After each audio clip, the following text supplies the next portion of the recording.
Me quedé arrodillado en el suelo frío de la clínica, mis brazos envolviendo a Carlos y Ana, que temblaban contra mi pecho. Su miedo me calaba hasta los huesos, un frío distinto al de la lluvia torrencial de hace solo un rato. La pantalla del móvil, que acababa de sacar del bolsillo con una mano, la otra no podía soltar a Ana, iluminaba tenuemente el pasillo. Marqué el número de Maggie. Contestó al primer tono, su voz tensa, como si llevara horas esperando mi llamada, como si supiera que algo así, tarde o temprano, iba a pasar. Maggie, dije, mi voz ronca, apenas un susurro que no parecía mío. María se desmayó en la entrada de la finca. Estoy en la clínica del doctor Navarro. La tienen en la sala de urgencias. Silencio.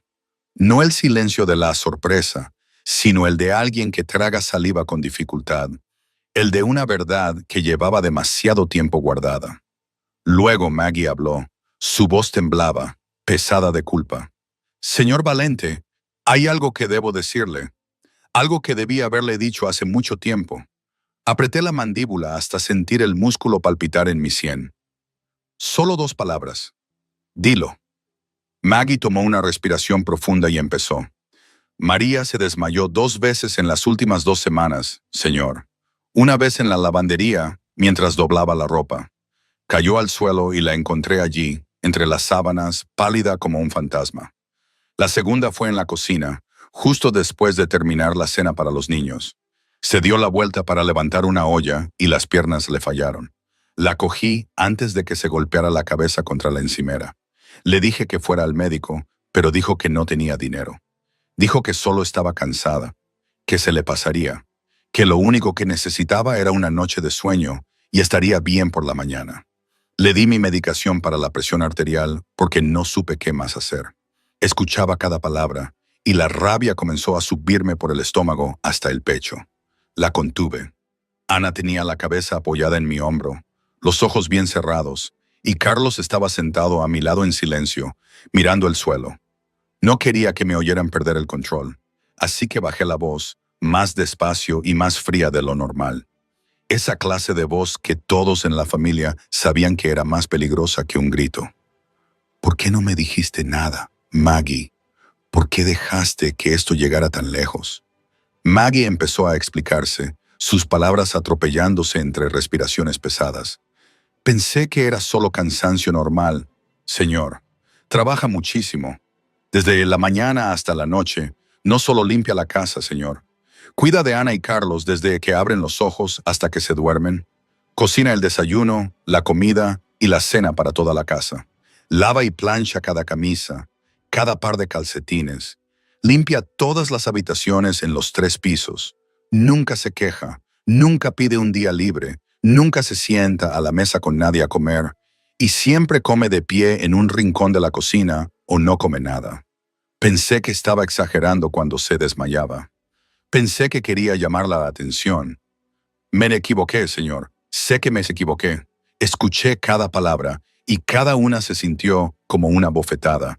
En ese instante, la verdadera magnitud de todo golpeó mi mente con la fuerza de un martillo. María no era una simple limpiadora que Maggie había contratado para fregar suelos y aspirar alfombras. Ella estaba haciendo el trabajo de una niñera, una cocinera, una ama de llaves y una madre sustituta para mis 2 hijos, todo a la vez.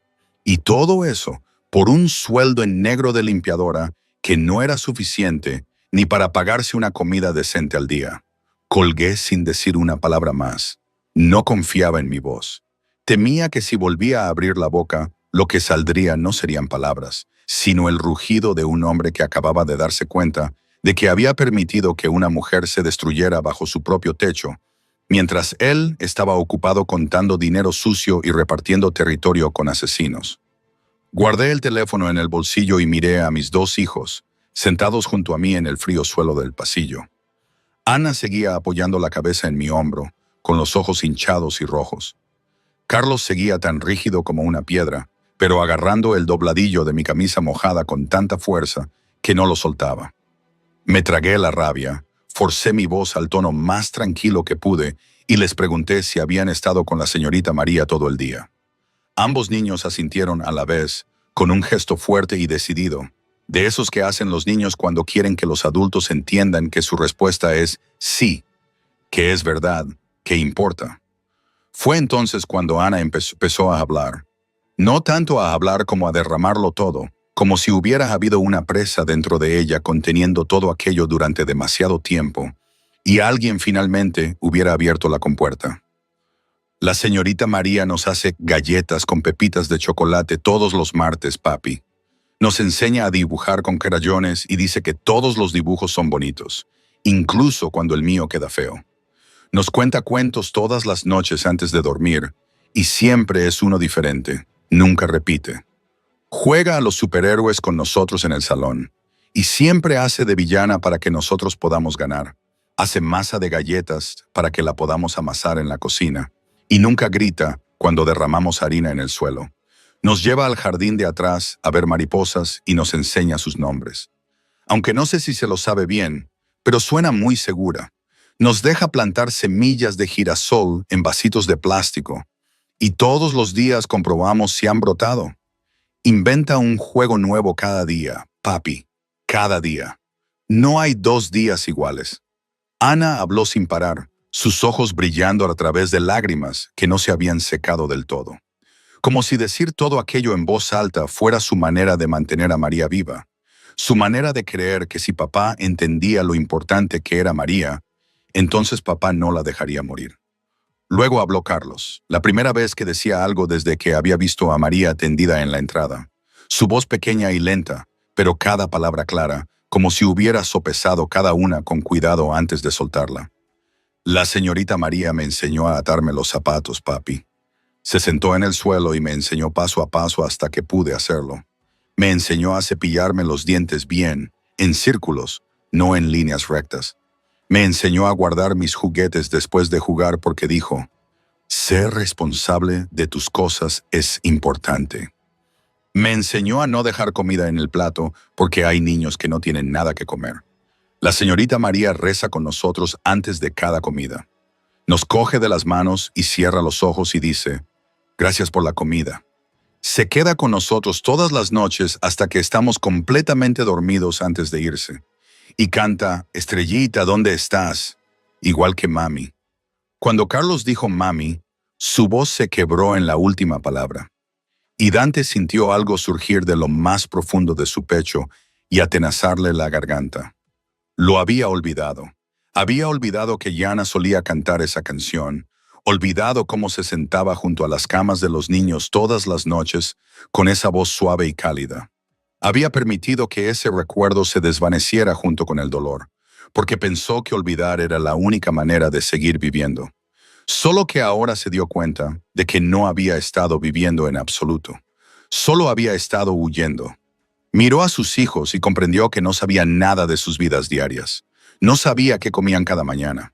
No sabía qué les hacía reír. No sabía qué cosas nuevas aprendían. No sabía quién los bañaba o les leía o se sentaba a su lado cuando tenían miedo a la oscuridad. Era un hombre que controlaba media Barcelona, pero no podía controlar lo que sucedía dentro de su propia casa, a solo unos pasos de la puerta de su dormitorio. Luego Carlos añadió una última frase. Su voz tranquila, pero tan clara que atravesó el zumbido en los oídos de Dante como una cuchilla. La señorita María nunca nos deja, papi. Y esa frase se clavó directamente en el pecho de Dante. No porque fuera triste, sino porque era verdad. Una verdad que un niño de 5 años podía ver más claramente que su propio padre. Que la que se quedaba con ellos todos los días no era su padre poderoso y rico, sino una ama de llaves delgada y exhausta, tendida en una sala de urgencias. Porque Dante Valente era el que siempre se iba. La puerta de cristal esmerilado se abrió y el doctor Navarro salió al pasillo con una expresión que Dante había visto suficientes veces en su vida como para saber que no traía buenas noticias. La mirada de un hombre que elegía cuidadosamente sus palabras antes de decir algo que el oyente no quería escuchar. El doctor miró a los 2 niños sentados junto a Dante y le hizo una sutil señal. Dante lo entendió de inmediato. Les dijo suavemente a Ana y Carlos que se quedaran allí y esperaran a papá un minuto. Luego se levantó y siguió al doctor Navarro a un rincón apartado del pasillo, lo suficientemente lejos como para que los niños no oyeran. El doctor Navarro no se anduvo con rodeos. Miró a Dante directamente a los ojos y dijo que la chica sufría de anemia severa, niveles de azúcar en sangre peligrosamente bajos y desnutrición crónica. Su estómago se había encogido significativamente debido a la inanición prolongada, posiblemente de semanas o meses. Su cuerpo estaba en un estado de autodestrucción para sobrevivir, lo que significaba que había quemado toda la grasa disponible y había empezado a quemar músculo. Hizo una breve pausa y continuó. Tiene múltiples moretones antiguos en su cuerpo en diferentes etapas de curación, algunos ya amarillentos, otros todavía de un color púrpura intenso, distribuidos por la espalda y los brazos en patrones inconsistentes con caídas y consistentes con fuerza externa. Y la cicatriz en su antebrazo izquierdo fue claramente causada por un objeto afilado.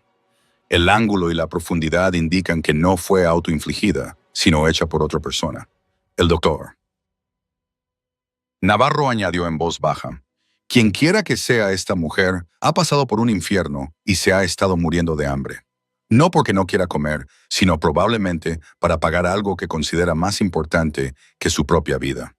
Dante se quedó completamente inmóvil, la mandíbula apretada, las manos tensas a los costados, y preguntó con una voz que apenas reconocía como suya si sobreviviría. El doctor Navarro respondió que esta vez sí. Le estaban administrando líquidos, glucosa y electrolitos. Su cuerpo respondería en las próximas horas. Pero Dante, si sigue viviendo así, no. Su cuerpo no tiene nada más que quemar. Está tomando prestado de sus órganos vitales. El próximo colapso podría ser el último. Su corazón podría no aguantar. Dante no dijo nada más. Asintió una vez y se volvió hacia los niños. Sus pasos eran más pesados que cuando se había alejado. Se sentó en la dura silla de plástico del pasillo. Ana se subió a su muslo izquierdo, se acurrucó como un pequeño gato y se durmió inmediatamente de agotamiento después de horas de llorar. Carlos se subió a su muslo derecho, apoyó la cabeza en el pecho de Dante y se durmió a los pocos minutos. Sus pequeñas manos seguían agarrando el dobladillo mojado de la camisa de Dante, incluso dormido. Dante se quedó allí, inmóvil, con ambos niños dormidos en su regazo, su peso tan ligero que dolía, y miró a través del cristal esmerilado a la habitación, donde las frías luces blancas brillaban sobre el cuerpo de María, tendida en la cama, tan pequeña y delgada que casi desaparecía entre las sábanas blancas. La vía intravenosa que le corría por el brazo marcado con cicatrices, el monitor que parpadeaba números que no entendía, pero que sabía que la mantenían viva. Se quedó allí toda la noche sin moverse, sin llamar a nadie más, sin revisar su teléfono, solo mirando a través del cristal opaco a esa frágil sombra y haciéndose una pregunta que no podía responder. ¿Cómo alguien tan pequeño podía soportar tanto sin romperse, mientras él, que tenía todo en el mundo, se había roto la noche en que Jana murió y nunca se había vuelto a levantar de verdad?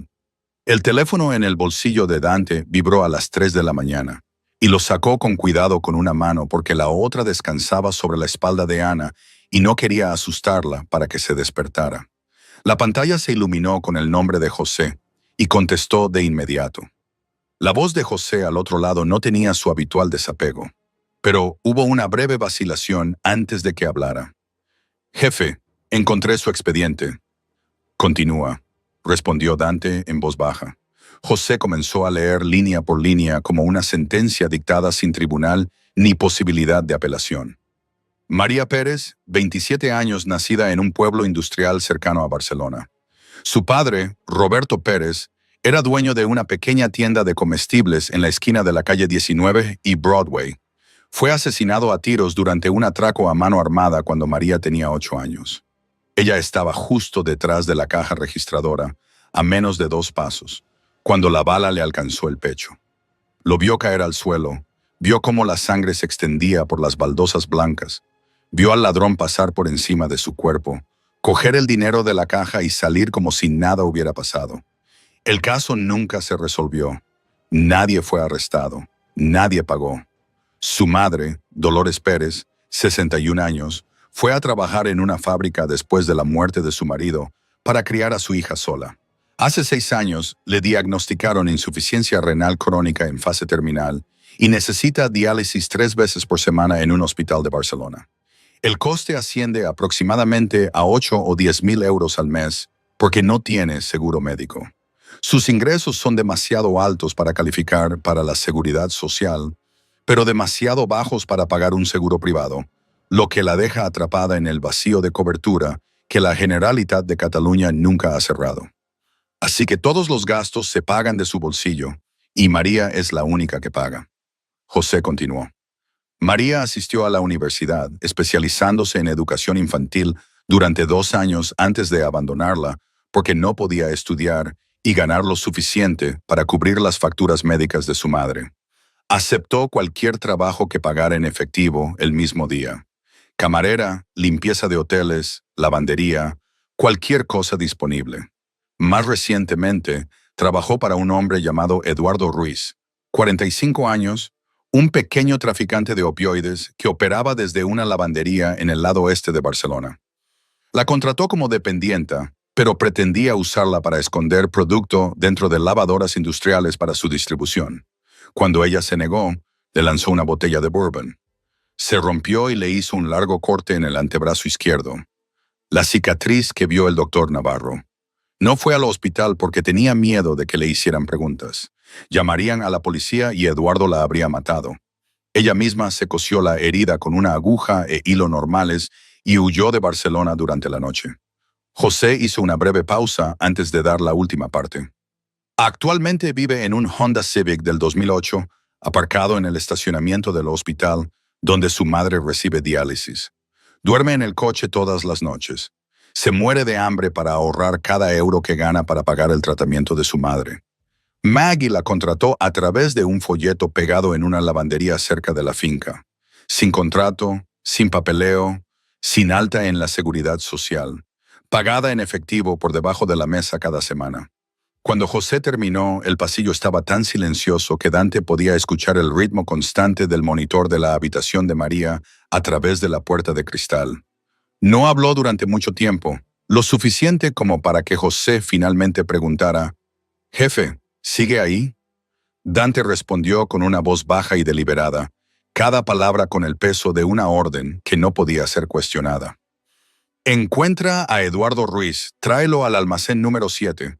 Hablaré con él personalmente». José respondió de inmediato. «Entendido». Luego Dante añadió otra orden. «Encuentra el mejor hospital para Dolores Pérez. Muévela a la mejor habitación que tengan. Cubre todos los costes de diálisis de ahora en adelante sin límite. No dejes que María sepa quién está pagando». Todavía no. Terminó la llamada y miró a los 2 niños dormidos en su regazo. Luego volvió a mirar a través del cristal a la habitación donde yacía María.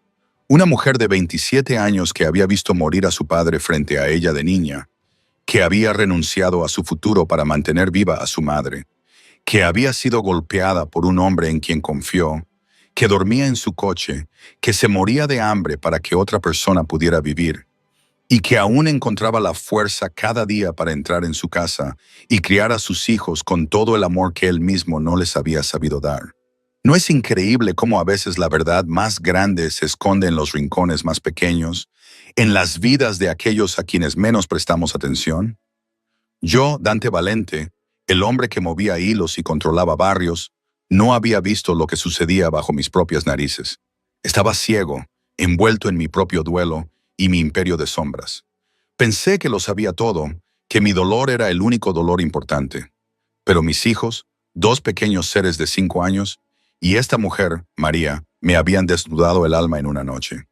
La absurda ironía de todo esto es que mi poder no servía de nada aquí. No podía comprar la vida de María. No podía borrar su pasado. No podía devolverle a su padre. Lo único que podía hacer era intentar reparar lo que yo mismo, por negligencia, había permitido. Era una lección humillante, y aún hoy, cuando lo pienso, siento una mezcla de vergüenza y una extraña gratitud. ¿Cuántas veces en la vida nos pasa esto?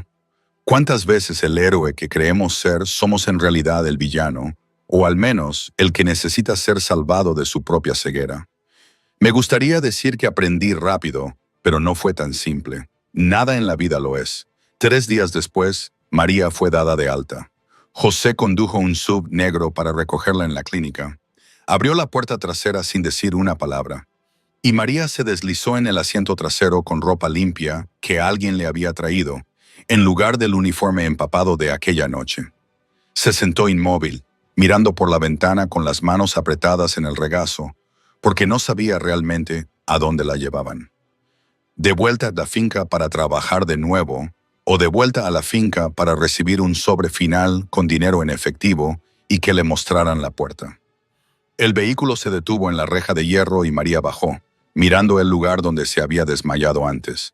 El suelo de piedra ahora seco, la lluvia hacía tiempo que se había ido. No quedaba rastro de aquella noche. Sin embargo, todavía sentía frío al mirar el lugar. Entró en la casa y todo era diferente. Maggie estaba en la puerta, saludándola con ojos que ya no eran indiferentes, sino que mostraban algo parecido a una culpa no expresada. Luego la condujo escaleras arriba a una habitación en la que nunca había puesto un pie. Un verdadero dormitorio con una cama de verdad, un colchón y sábanas limpias, un pequeño armario, una ventana con vistas al jardín trasero, una lámpara de lectura en una mesilla de noche, un baño privado con toallas ordenadamente dobladas en el toallero. María se quedó de pie en el centro de la habitación mirando a su alrededor, incapaz de creer lo que veía en sus ojos, porque 3 semanas antes había dormido en un viejo sofá en la lavandería, entre olores a detergente y el implacable golpeteo de la secadora toda la noche. Y antes de eso, se había acurrucado en un Honda Civic del 2008 en el aparcamiento del hospital con una manta delgada y las puertas del coche bien cerradas. Bajó a la cocina y vio el frigorífico lleno de comida. Fruta fresca, leche, huevos, carne, verduras. Las mismas cosas que había manejado todos los días mientras cocinaba para los niños, pero que nunca se había atrevido a coger para ella. En la pared de la cocina colgaba un horario de trabajo claramente visible. Hora de inicio, pausa para el almuerzo, hora de fin, el fin de semana marcado en rojo. Y a su lado, una joven de cabello castaño limpiaba la encimera y le sonreía, presentándose como Brenna Hernández, de 22 años, recién contratada para compartir el trabajo pesado. María regresó a su nueva habitación, cerró la puerta, se sentó en el borde de la cama y lloró. No de tristeza ni de dolor, sino porque no recordaba la última vez que alguien en este mundo había hecho algo amable por ella. La última vez que alguien la había considerado un ser humano en lugar de una herramienta de trabajo. Pero antes de que las lágrimas se secaran del todo, el miedo la invadió, profundo e instintivo como respirar, porque 27 años de vida le habían enseñado una lección que nunca fallaba. Siempre que un hombre poderoso mostraba amabilidad, siempre había un precio esperando detrás. Su padre había sido el hombre más amable que había conocido, y lo mataron a tiros delante de ella. Eduardo Ruiz había sido amable durante los primeros 3 días, abriendo puertas, apartando sillas, llamándola cariño, y al 4.º día le arrojó una botella a la cara. Así que Dante Valente, el capo más poderoso del sur de Barcelona, ¿cuánto duraría su amabilidad antes de que exigiera el precio? Ella no lo sabía, y no se atrevía a esperar para averiguarlo, así que empezó a esperar la trampa. Cada vez que Dante aparecía en la casa, bajaba la cabeza, se hacía a un lado, retrocedía un paso, contenía la respiración hasta que él pasaba. Cuando él le preguntaba si había comido, se sobresaltaba. Cuando la llamaba por su nombre desde el salón, encogía los hombros como si se preparara para un golpe. Trabajaba con tanto cuidado que casi se volvía invisible, moviéndose ligeramente sin hacer ruido, tratando de hacerse lo más pequeña posible para que nadie la notara. Nadie la recordara. Nadie tuviera una razón para estar enfadado. El único hilo que la mantenía en esta casa no era la nueva habitación, ni el horario publicado, ni el frigorífico lleno. Eran Ana y Carlos, los 2 niños que la abrazaban cada mañana cuando entraba en la cocina, le tiraban de la mano para correr al jardín trasero, le dibujaban con crayones y los pegaban en el frigorífico, y la llamaban señorita María, con una confianza que nunca había recibido de nadie en sus 27 años de vida. La primera semana después del regreso de María, yo llegué a casa a las 10 de la noche en lugar de a medianoche, la segunda semana a las 8, la tercera semana a las 7, y me di cuenta de que a las 7 era la hora en que los niños cenaban. Me quedé en el umbral de la cocina y vi una escena que nunca había presenciado dentro de mi propia casa. Ana sentada en la silla alta con las piernas colgando sin tocar el suelo, hablando sin parar sobre una mariposa que había visto en el jardín esa tarde. Carlos sentado a su lado, comiendo arroz lentamente mientras escuchaba la historia de su hermana, y María de pie junto a la mesa, dejando un plato de sopa caliente y sonriendo mientras escuchaba a Ana como si una historia sobre una mariposa amarilla en el jardín fuera la historia más importante que jamás había oído. Entré en la cocina y los tres levantaron la vista. Ana gritó, ¡Papi! Y siguió hablando inmediatamente porque no podía detenerse a mitad de la historia. Carlos me miró y asintió levemente, y María retrocedió instintivamente. Bajó la mirada y se movió silenciosamente hacia el fregadero, como si intentara desaparecer de la habitación. Saqué una silla y me senté a la mesa con mis hijos por primera vez desde que Gianna murió. Antes de eso, siempre había comido solo en mi despacho del tercer piso, rodeado de expedientes y teléfonos sonando, o en el restaurante de la familia, en medio de negociaciones que nunca terminaban. Ana inmediatamente comenzó a contarme todo lo que había sucedido ese día.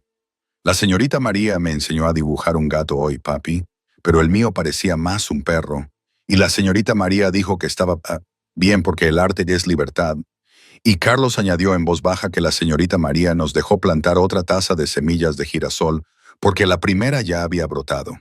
Escuché y me di cuenta de que eran esas pequeñas piezas de la vida diaria de mis hijos, lo que me había perdido durante 2 años.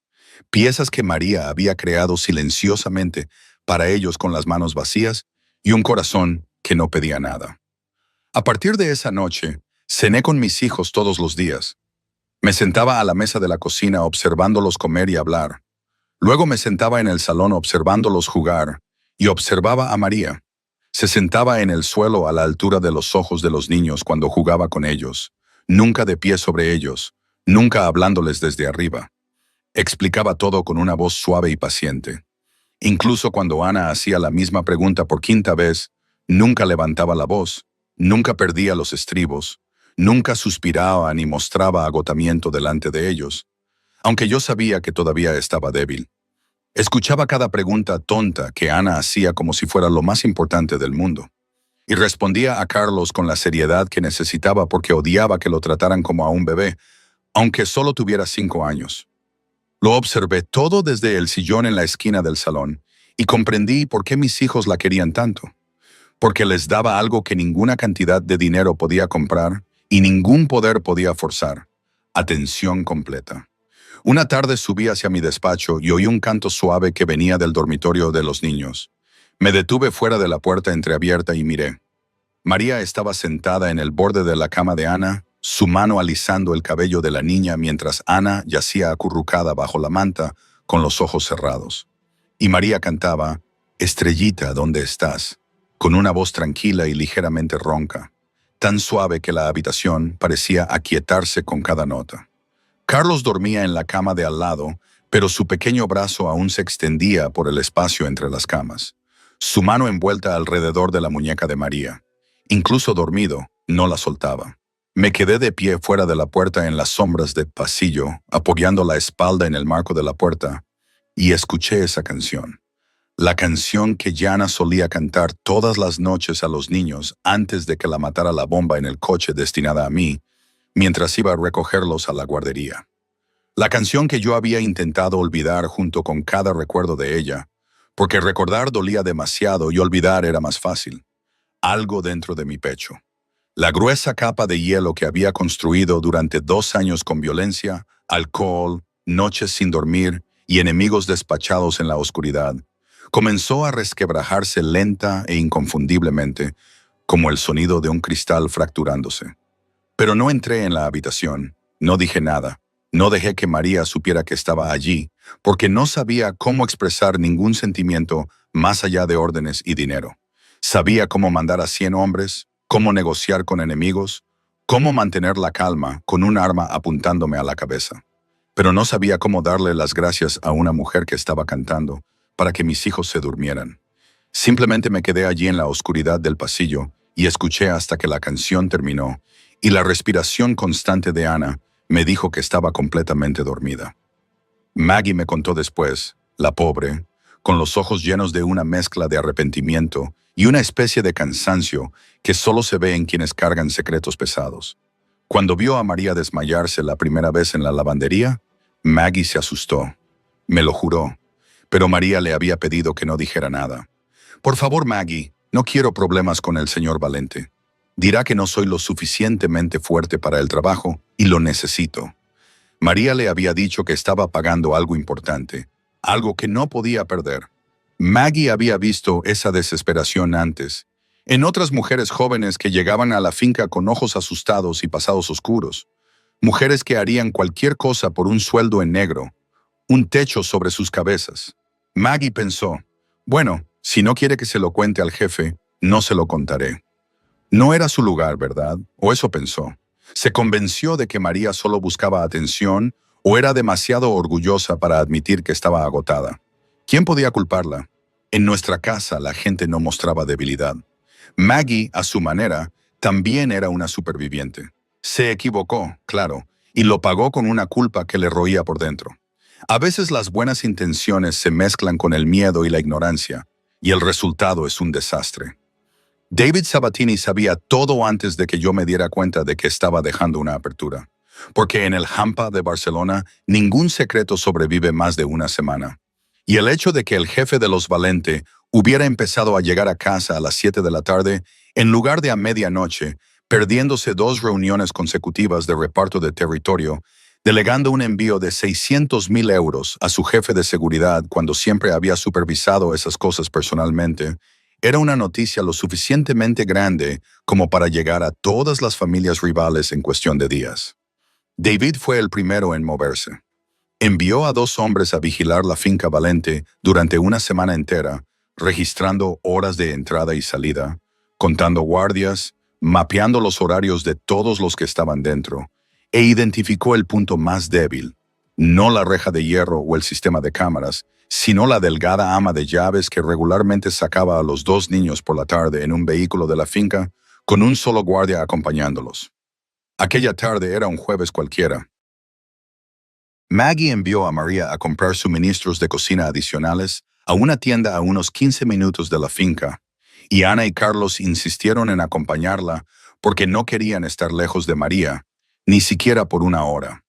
El guardia los llevó a los 3 y esperó en el aparcamiento. Cuando María sacó a los niños de la tienda al anochecer, un SUV negro sin matrícula se detuvo junto a su coche, y 2 hombres bajaron, grandes, vestidos de negro, moviéndose directamente hacia ellos a un ritmo que no era un paseo. El guardia reconoció la amenaza de inmediato y metió la mano en su chaqueta. Pero un tercer hombre apareció por detrás y lo derribó antes de que pudiera sacar su arma.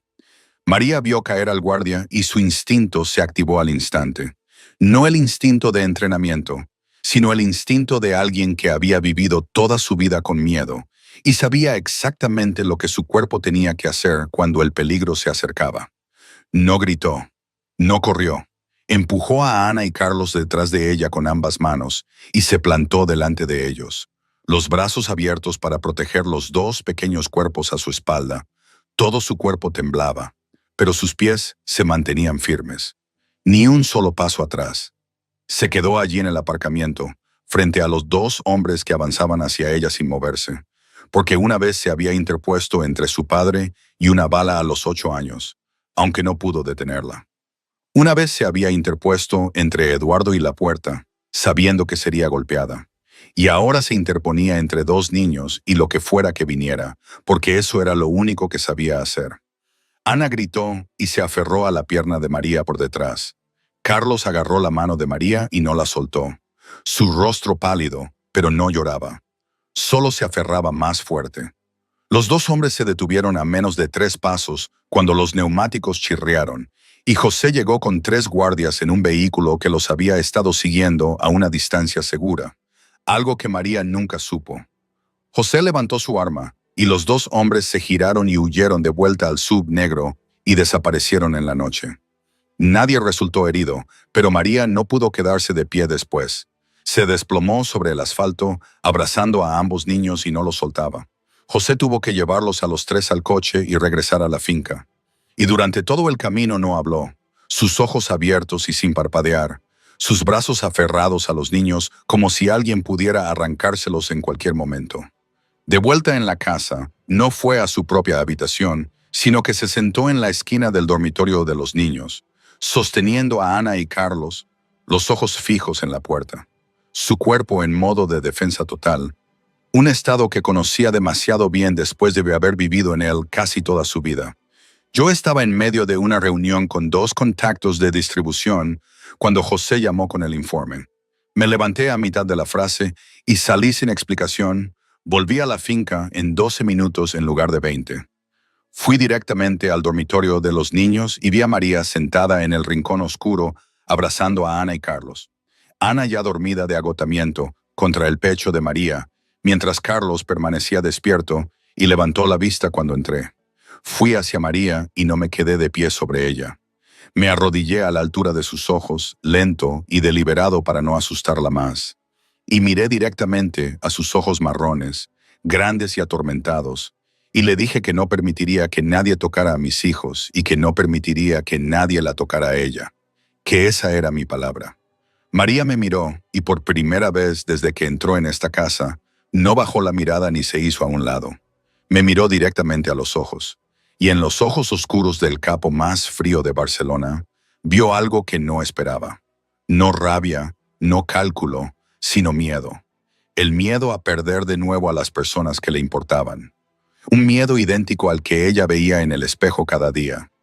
La primera noche después del incidente en el aparcamiento, María no pudo dormir. Yacía en la cama de su habitación privada, mirando al techo con los ojos bien abiertos. Y cada vez que los cerraba, la oscuridad tras sus párpados se convertía en el aparcamiento al anochecer con 2 hombres caminando directamente hacia ella. Luego el aparcamiento se convertía en la tienda de comestibles en su pueblo, con el estallido de un disparo, y su padre cayendo al suelo, mientras la sangre se extendía por las baldosas blancas. Luego la tienda se convertía en la trastienda de la lavandería, con Eduardo sosteniendo el cuello roto de una botella de bourbon y ella levantando el brazo para bloquearlo y sintiendo el cristal cortando su piel. Todo se mezclaba en un bucle interminable del que no podía escapar. Se levantó de golpe, gritando a las 2 de la mañana, su camisa empapada en sudor, su corazón latiendo como si fuera a salírsele del pecho, sus manos agitándose en la oscuridad, buscando a Ana y Carlos antes de recordar que los niños dormían seguros en la habitación de al lado. La segunda noche fue igual. La tercera noche fue igual. Todas las noches se despertaba al menos 2 veces con gritos que no podía controlar, y su cuerpo temblaba tan fuerte que sus dientes castañeteaban. El trauma no era nuevo. Había vivido dentro de ella desde que tenía 8 años. Pero el ataque en el aparcamiento fue como un martillo golpeando una vieja grieta, y todo lo que había enterrado durante casi 20 años estalló de repente. No le dije nada al respecto. Pero al día siguiente, una mujer llamada doctora Viviana llegó a la finca, una psicóloga especializada en trauma. Venía 3 mañanas a la semana, mientras los niños estaban en la guardería, y se sentaba con María en el salón, hablando con una voz suave que nunca forzaba nada. María no sabía quién la había contratado ni quién la pagaba, pero sabía que no era Maggie y no era José. Y todas las noches después de eso, cuando María se despertaba gritando y yacía jadeando en la oscuridad, oía un suave golpe en la puerta de su dormitorio. 2 golpes, luego mi voz al otro lado, baja y constante. María, estás a salvo, estoy aquí mismo. No abría la puerta, no entraba, no preguntaba si estaba bien. Solo decía esas palabras y luego permanecía en silencio. Y ella se quedaba allí escuchando el sonido de mi respiración tranquila al otro lado de la puerta, hasta que su corazón se calmaba y volvía a dormirse. Todas las noches era lo mismo. Las 2 de la mañana, las 3 de la mañana, las 4 de la mañana, a la hora que gritara. Segundos después, llegaba el golpe y mi voz estaba allí, siempre allí, como si nunca durmiera. Como si esperara en el pasillo todas las noches. Y una noche, después de una pesadilla peor que todas las demás, no se quedó en la cama esperando el golpe. Se levantó y abrió la puerta. Y me vio sentado en el frío suelo del pasillo con la espalda apoyada en la pared de enfrente de su puerta, las rodillas recogidas, los ojos cerrados, pero no dormido, todavía con mi camisa negra, mi reloj brillando con la luz cuando ella abrió la puerta, y vio que eran las 3 de la mañana. Abrí los ojos cuando oí la puerta, la miré, no hablé, no me puse de pie, no le pregunté si estaba bien. María tampoco habló. Salió al pasillo y se sentó en el suelo a mi lado, su espalda apoyada en la misma pared, su hombro a menos de un palmo del mío, las piernas estiradas delante de ella, las manos apoyadas en los muslos. Nadie dijo una palabra. Fuera de la ventana al final del pasillo, la lluvia caía suavemente. El sonido constante sobre las tejas del tejado, y desde la habitación de los niños llegaba el suave ritmo de la respiración de Ana y Carlos a través de la puerta ligeramente abierta. Se sentaron juntos en la oscuridad del pasillo, dos extraños de mundos completamente diferentes, un capo y un ama de llaves, sentados en un suelo frío a las 3 de la mañana, escuchando la lluvia y a los niños respirar. Y nadie necesitaba hablar porque el silencio decía lo suficiente. Se quedaron allí hasta que la primera luz de la mañana se filtró por la ventana del pasillo, y María se levantó y volvió a su habitación para prepararse para el día sin mirar atrás. A partir de esa noche, cada vez que tenía pesadillas, abría la puerta y yo estaba allí, sentado en el suelo en el mismo sitio, sin tocarla, sin forzarla a hablar, sin preguntar qué necesitaba, solo estando allí. Y lentamente, a través de esas noches silenciosas, sentados uno al lado del otro en el frío suelo del pasillo, María comenzó a entender algo que sus 27 años de vida nunca le habían enseñado, que este no era un empleador que quería algo de ella. Este era un hombre que había olvidado cómo preocuparse por alguien y estaba sentado en el suelo frío todas las noches para aprenderlo de nuevo desde el principio. David Sabatini no era el tipo de hombre que cometía el mismo error 2 veces de la misma manera. La primera vez envió hombres a amenazar en el aparcamiento. Fue una sonda para probar la respuesta y medir cuánto tardaba José en aparecer. La segunda vez actuó directamente. Un domingo por la tarde, María llevó a Ana y Carlos a un pequeño parque, al final de una calle tranquila en las afueras del oeste, un lugar que los niños adoraban por los viejos columpios bajo un gran roble, y porque casi nunca había nadie más aparte de ellos. 2 guardias los acompañaban a una distancia de unos 10 pasos, uno vigilando por delante y otro por detrás. María estaba empujando a Ana en el columpio, mientras Carlos estaba sentado en el césped, dibujando en la tierra con un palo, cuando 2 golpes secos y afilados sonaron en rápida sucesión por detrás. No eran disparos, sino el sonido de culatas de pistola golpeando cuellos. Ambos guardias cayeron al césped antes de que pudieran darse la vuelta. Todo sucedió en menos de 20 segundos. Una furgoneta blanca sin distintivos chirrió a lo largo del borde del parque. 3 hombres salieron corriendo. Uno agarró el brazo de María y la tiró hacia atrás. Uno levantó a Ana gritando del columpio. Uno levantó a Carlos a pesar de que el niño pataleaba salvajemente. Los 3 fueron arrojados a la furgoneta y las puertas se cerraron de golpe antes de que el grito de Ana pudiera propagarse. Fueron llevados a un almacén abandonado en el sur de Barcelona. Paredes de ladrillo descorchado, suelos de hormigón agrietados y manchados de aceite viejo. La única luz provenía de unas pocas bombillas desnudas que colgaban del techo parpadeando en amarillo. David Sabatini estaba en el centro del almacén con un teléfono en la mano. Marcó mi número y cuando la llamada fue contestada, habló lentamente. «Tengo a tu bonita ama de llaves y a tus 2 hijos. Entrégame todo el territorio occidental en 12 horas. Sin negociación, sin regateo. 12 horas». Estaba en mi despacho de la finca oyendo esas palabras y mi mano apretó el teléfono hasta que la carcasa se agrietó bajo mis dedos. No grité, no maldije, no amenacé, porque por primera vez en mi vida lo que sentí no fue la rabia familiar, sino puro terror. El mismo terror que había sentido exactamente una vez antes, cuando recibí la llamada de que Yana había sido emboscada de camino a recoger a los niños. Porque esto no se trataba de perder envíos, ni dinero, ni territorio. Esto se trataba de perder a mis hijos y perderla a ella. En el almacén, las manos de María estaban fuertemente atadas a la espalda, con bridas de plástico que le cortaban las muñecas hasta que se le pusieron moradas. pero aún así atrajo a Ana y Carlos hacia su cuerpo, usándose a sí misma como escudo. Su espalda hacia los hombres de David, de modo que si alguien golpeaba, sería su espalda la que recibieran el golpe y no los niños. Ana sollozaba con el rostro pegado al pecho de María. Carlos se sentó apretado a su lado, mordiéndose el labio inferior hasta que sangró, tratando de no llorar, su mano aferrada a la camisa de María. María se inclinó cerca de los oídos de los niños y comenzó a cantar suavemente. Su voz temblaba claramente, pero no se detuvo. Estrellita, ¿dónde estás? La canción que les cantaba todas las noches para dormirlos, la canción que su madre había cantado una vez, y entre las notas temblorosas, les susurró que papá vendría. Papá siempre viene. Solo tenían que confiar en ella. Papá vendría. Uno de los hombres de David se acercó a María porque el canto le molestaba. Le dijo que se callara. María no lo hizo. La abofeteó con fuerza en el lado izquierdo de la cara, ladeándole la cabeza y partiéndole el labio.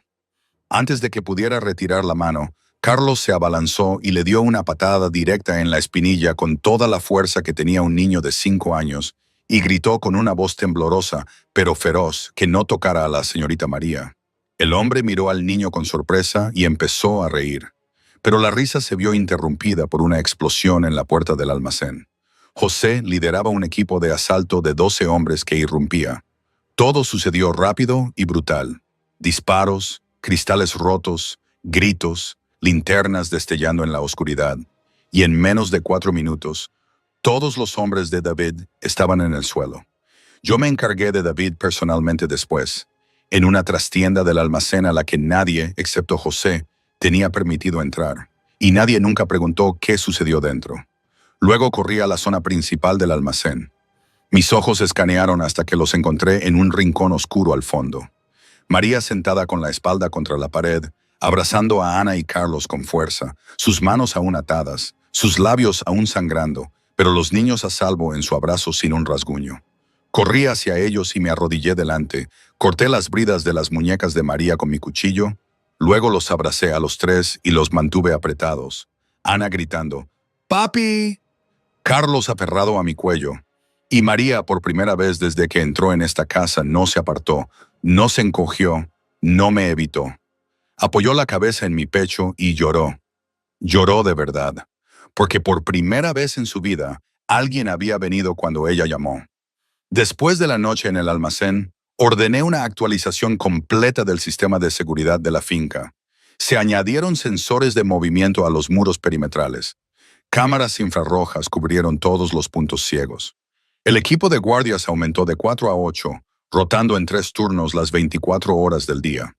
La reja de hierro fue reemplazada por una reja de acero más gruesa con cerraduras electrónicas, y nadie entraba ni salía sin pasar al menos 2 capas de verificación.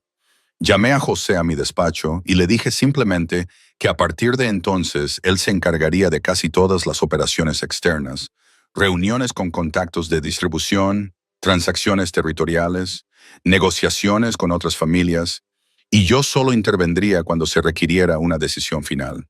Todo lo demás era autoridad de José. José me estudió por un momento y asintió sin preguntas, porque había comprendido desde la noche en el almacén que su jefe había cambiado y nada lo revertiría.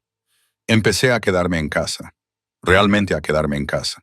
No el tipo de volver solo para encerrarme en la oficina, sino estar en casa con mis hijos, con María, con risas y el sonido de pies corriendo por los pasillos. La primera mañana, entré en la cocina y le dije a María que quería hacer tortitas para los niños yo mismo. María me miró sorprendida, pero se hizo a un lado. Mezclé la masa, siguiendo una receta en mi teléfono, y la vertí en la sartén. La primera tanda se quemó. La segunda se quemó por un lado y se quedó cruda por el otro. La tercera se pegó a la sartén y tuve que rasparla con una espátula. Ana se sentó en su silla alta riendo tan fuerte que casi se cae.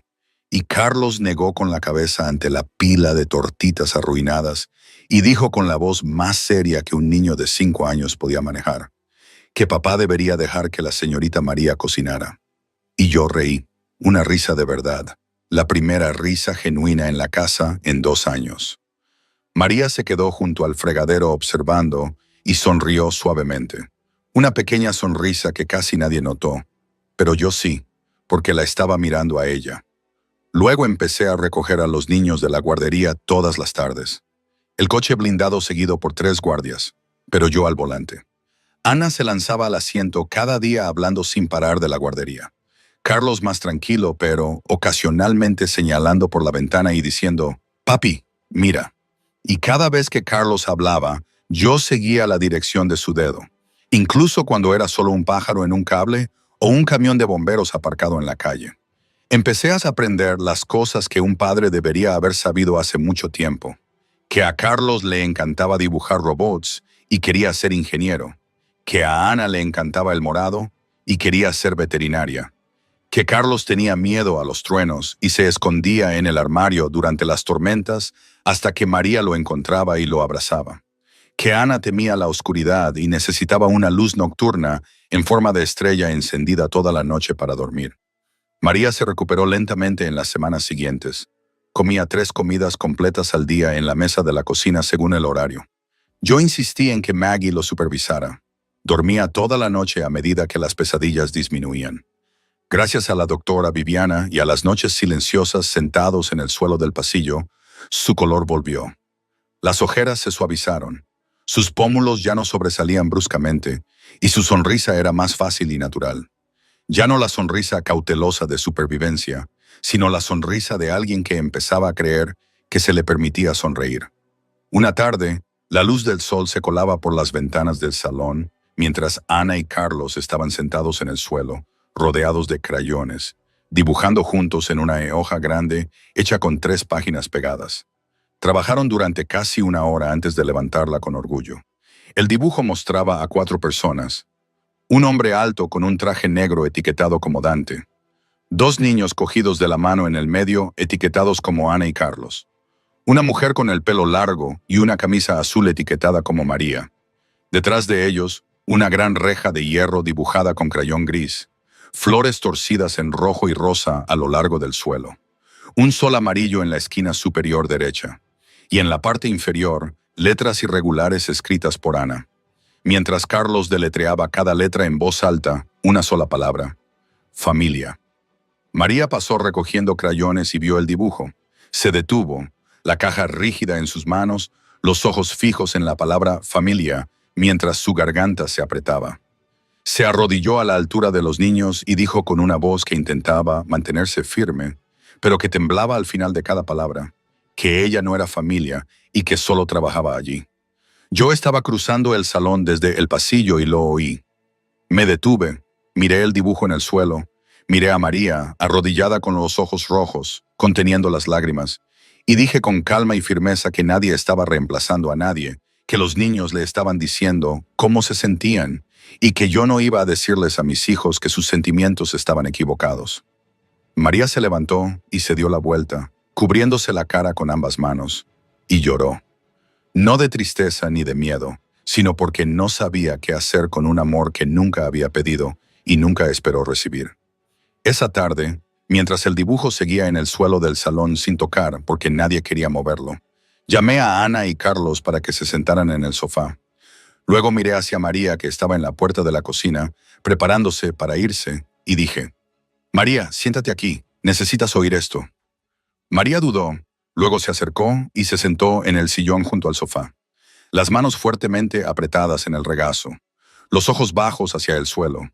Miré a mis hijos, luego a María, y hablé con una voz seria que no era fría, la voz de un padre tratando de decir lo correcto por primera vez en su vida.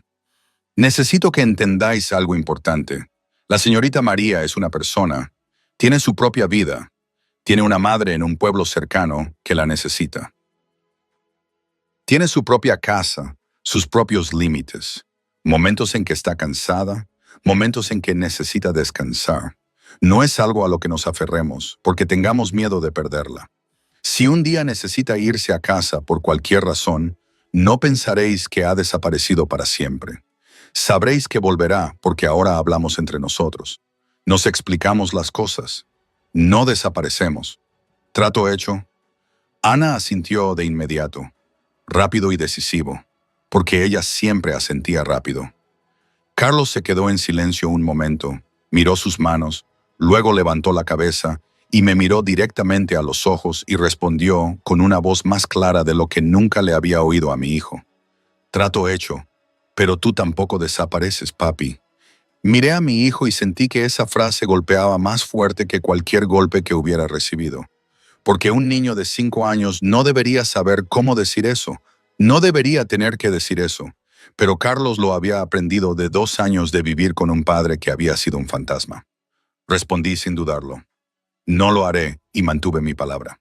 Semana tras semana, mes tras mes, llegaba a casa antes de las 7 de la tarde, me sentaba a la mesa de la cocina para cenar con mis hijos, ayudaba a Ana a practicar la escritura de letras y a Carlos a colorear robots en su libro.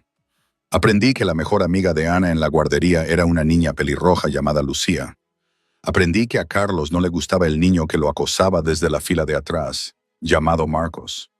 Aprendí que Ana soñaba con tener un Golden Retriever. Aprendí que Carlos quería una nave espacial de Lego que había visto en un catálogo. Empecé a rechazar reuniones programadas durante las horas de la cena. Empecé a delegar trabajo que antes creía que solo yo podía manejar. Empecé a darme cuenta de que la casa estaba llena de sonidos que nunca había oído, porque nunca me había quedado en casa el tiempo suficiente para escucharlos. Estallidos de risa, pequeños pies corriendo por los pasillos, Ana cantando letras equivocadas en la cocina, Carlos arrastrando una silla para sentarse a dibujar, María preguntando a los niños qué querían comer con su voz suave. Y todos esos sonidos valían más que cualquier negocio que hubiera cerrado. El miedo de los niños se transformó lentamente en una rutina saludable. Dejaron de preguntar todas las noches si papá iba a volver a casa y empezaron a preguntar qué iba a hacer papá para cenar. Dejaron de aferrarse a María cada vez que se cerraba una puerta y empezaron a correr a la puerta para saludar a su padre con sonrisas. Y la rutina se convirtió lentamente en confianza real. La confianza de que los adultos en esta casa ya no iban a desaparecer. María siguió trabajando, pero ahora con Brenna, compartiendo las tareas pesadas, las pausas para el almuerzo respetadas, los domingos libres, un salario que coincidía con el trabajo que realmente hacía en lugar del sueldo de una limpiadora. Empezó a dormir mejor, a reír más, ya no se sobresaltaba con el sonido de mis pasos en el pasillo, empezando a sentarse a la mesa con los niños cuando Ana le tiraba de la mano y la hacía sentarse sin sentir que invadía el espacio de nadie. Varios meses después, todo era diferente. La finca Valente ya no era una fortaleza fría que yo dejaba antes del amanecer y a la que volvía después de medianoche. Se había convertido en un hogar lleno de risas, con el sonido de pequeños pies corriendo, con el olor a horneado que subía de la cocina al segundo piso cada mañana.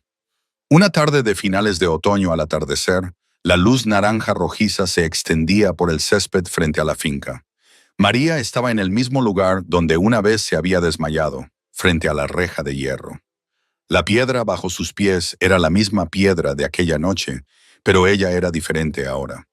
Su espalda recta, su piel sana, sus ojos brillantes, sin temblores, sin miedo, su cabello más largo y recogido pulcramente en la nuca, la cicatriz en su brazo al descubierto bajo el sol de la tarde, porque ya no necesitaba esconderla. Carlos y Ana se perseguían en el césped dentro de la reja. Sus risas estridentes resonaban por el patio.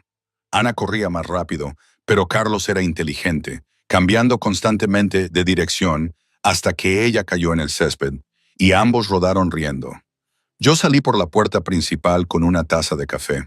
Caminé hasta ponerme junto a María, mirando la reja de hierro. Me quedé en silencio unos segundos.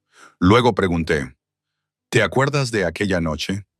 María no se giró para mirarme. Sus ojos permanecieron en la reja. Respondió, lo recuerdo todo, el miedo, el agotamiento, la vergüenza. Recuerdo que estaba tumbada en esa piedra y no podía levantarme. Recuerdo que pensé, esto es todo, así es como desaparezco. Pero también recuerdo a los niños llorando por mí y a usted llevándome bajo la lluvia. Y recuerdo que pensé que me despedirían a la mañana siguiente. Asentí levemente y dije, y yo pensé que pagar a tiempo era suficiente. Pensé que escribir un cheque cada semana significaba que hacía mi parte. Ambos nos equivocamos, pero lo arreglamos. Me giré para mirarla y continué. Mi voz ya no fría como en los primeros días, pero aún directa y clara porque era la única forma en que sabía hablar en serio. María, quiero ser directo contigo. Si quieres quedarte, quiero que te quedes con un empleo legal, alta en la seguridad social, seguro médico, vacaciones pagadas, todo según la ley, con apoyo real siempre que lo necesites, con un respeto que signifique algo, no solo palabras. Y si quieres irte, si quieres empezar de nuevo en otro lugar, construir algo nuevo, lo entenderé. Te ayudaré a establecerte donde quieras ir. Y estaré agradecido el resto de mi vida, porque salvaste a mis hijos cuando yo no pude. Los mantuviste vivos por dentro, cuando yo estaba demasiado ocupado destruyendo todo a mi alrededor para darme cuenta de que se estaban muriendo delante de mí. María me miró, con los ojos llenos de lágrimas, pero esta vez no cayeron porque ahora era lo suficientemente fuerte como para contenerlas. Ya no era la chica delgada y exhausta que se había desplomado en la reja de hierro bajo la lluvia. Había comido comidas completas, dormido toda la noche, sanado capa por capa de viejas heridas, aprendido a creer que merecía amabilidad. Respondió con voz firme por primera vez desde que había entrado en esa casa. Me quedaré, señor Valente, pero tiene que prometerme una cosa, que nunca dejará que sus hijos pidan ayuda sin oírlos, y que nunca pensará que el dinero es suficiente, porque no lo es. Nunca lo fue, nunca lo será. La presencia importa más que el dinero, siempre. Respondí sin dudarlo. Lo prometo. Le tendí la mano, no como un empleador ofreciendo una mano a una empleada, sino como un ser humano reconociendo el verdadero valor de la persona que tenía delante. María me estrechó la mano con firmeza. Su mano no tembló, su agarre lo suficientemente fuerte como para que yo entendiera que esto no era sumisión, sino igualdad. Luego añadí, con la voz más baja para que solo los dos pudiéramos oír entre las risas de los niños a lo lejos. Y María, nunca tendrás que tenerme miedo. Ni ahora, ni nunca. María me miró y asintió suavemente. Un pequeño asentimiento que llevaba el peso de 27 años de miedo finalmente liberado. Ana y Carlos corrieron y nos abrazaron ambas piernas al mismo tiempo. Ana se aferró a María. Carlos se aferró a mí. Luego cambiaron de lado. Luego nos abrazaron a los dos juntos. Ana levantó la vista y gritó con voz aguda y brillante. ¿Cenamos juntos otra vez esta noche, papi? Me agaché y abracé a ambos niños, aspirando el olor de su cabello, a hierba, a sudor y a sol de la tarde, y dije, esta noche y todas las noches, de ahora en adelante, porque ahora sé lo que realmente importa, y nunca más lo olvidaré. Vosotros dos sois lo más importante que tengo, y no dejaré que nada nos robe otro día. María miró la reja de hierro donde se había desmayado meses antes bajo una lluvia torrencial, su cuerpo delgado y exhausto, incapaz de ponerse de pie. Y por primera vez no la vio como una trampa. No la vio como el lugar donde casi murió. La vio como la puerta que le había abierto una vida que nunca se había atrevido a soñar en 27 años. Y hoy, ¿sabes? Aún no estoy seguro de cómo definir todo esto. A veces pienso que fue lo mejor que me pudo pasar, un golpe de realidad que necesitaba para despertar. Otras veces siento el peso de lo que perdí, de la Gianna que no está, de los años que desperdicié en la oscuridad. Probablemente sea ambas cosas. Así es la vida, ¿no? Nada es blanco o negro, nada es perfecto, pero al menos ahora es mía, y la de mis hijos, y la de María. Ya no somos fantasmas. No lo sé, supongo que el camino continúa, lleno de altibajos como siempre. Pero esta vez, estamos más juntos.